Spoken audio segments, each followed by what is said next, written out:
So yes, I am Marie Adshead. I'm General Manager of Aliva, very recently formerly known as TLC IT Solutions, and Chair of the Chamber of Commerce and Industry Queensland's Technology Council, or CCIQ Tech.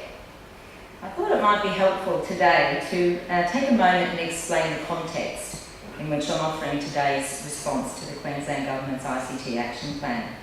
CCIQ represents 25,000 Queensland businesses. From Weipa to Birdsville to Burleigh, 25,000 businesses where technology sits beside manufacturing, construction, retail, tourism, many more. And our representation is predominantly of the small business.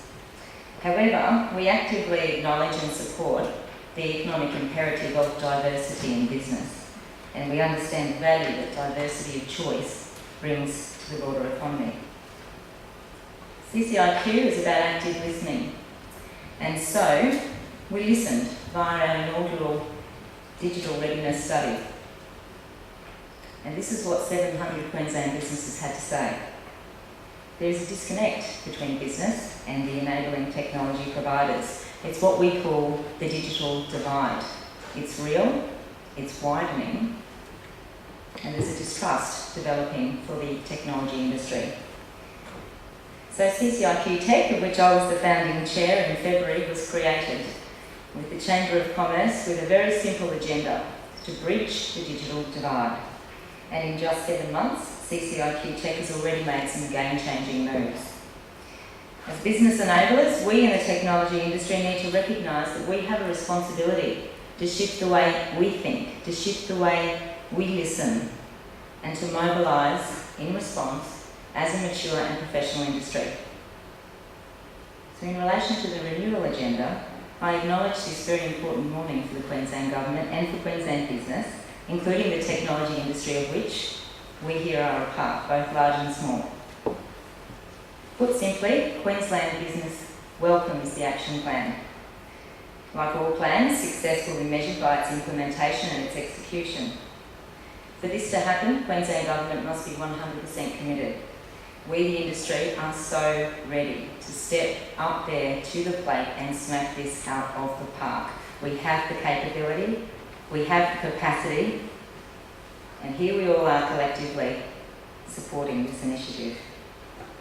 We, the technology industry, will willingly and enthusiastically contribute and innovate.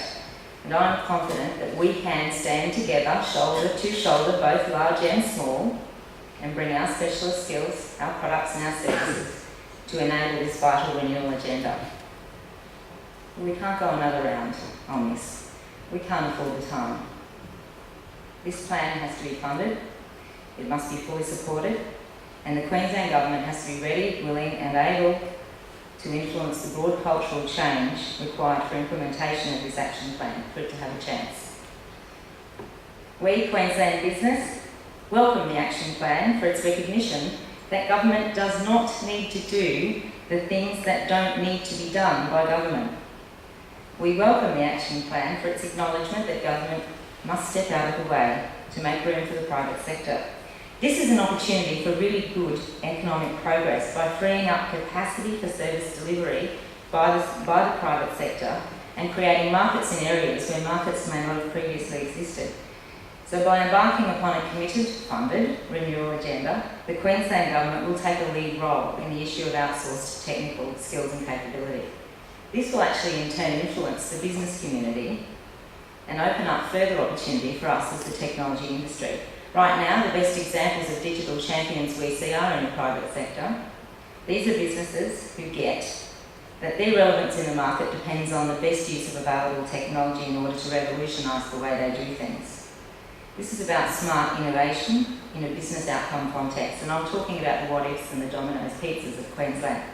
There are many more, but these pioneering businesses are providing a fantastic example, not just for other business, but for the Queensland Government to take inspiration, to learn from their experience and to seek to innovate and transform its own service delivery. However, in the private sector, there are also a large number of businesses, particularly those on the smaller side, as is evidenced in the findings of our CCIQ Digital Readiness Study, who not only look to their peers, but they also look to the government for leadership and confidence in technology. So I believe the Queensland Government's implementation of the action plan will foster confidence in the small business community to develop their own smart digital strategies. Because down in the trenches of this very time-poor small business, if it's good enough for the government to shift to the cloud, then perhaps it's good enough for me. If it's good enough for the government to use technology as a service, then perhaps it's good enough for me. So the action plan proposes welcome outcomes, such as enhanced service delivery for Queenslanders and for Queensland business. And any move that will ease the cost of doing business with government is a very welcome move indeed. In Queensland, where CCIQ research indicates that our local businesses are faced with the highest level of regulation in the country, the ability to conduct those compliance activities digitally means real cost in terms of time and money. And the cost of red tape in the Queensland economy in this financial year so far is estimated at $1.22 billion and growing every day. These are very important gains. Enhanced access to our local businesses to knowledge and understanding of ICT services through a renewed public service delivery will mean a higher digital capability of our business community. And businesses told us through the study in loud and clear voices that they need some help in this regard. The ICT renewal agenda, including the action plan, has been a very highly collaborative process, and for the first time business has some skin in the game. And with this comes responsibility. So technology industry, we must focus on the business outcomes required by government and work very hard to partner to bring those to fruition. The ICT action plan is a plan, as it says, and I've touched on some of the welcome initiatives designed to enable that transformational change. Warts and all have been laid bare over the last few months. The Stellar report, the ICT audit, the ICT strategy, and now the action plan. It's time for us to move past our own individual preconceived ideas and galvanise as an industry around this plan. For so many reasons, it's the key to a prosperous Queensland. As implied by its name, the action plan signifies the start of the real work, where the rubber hits the road and the real ICT change happens. So the industry urges government to adopt the action plan across all agencies and support it through simplified, open and reformed ICT procurement.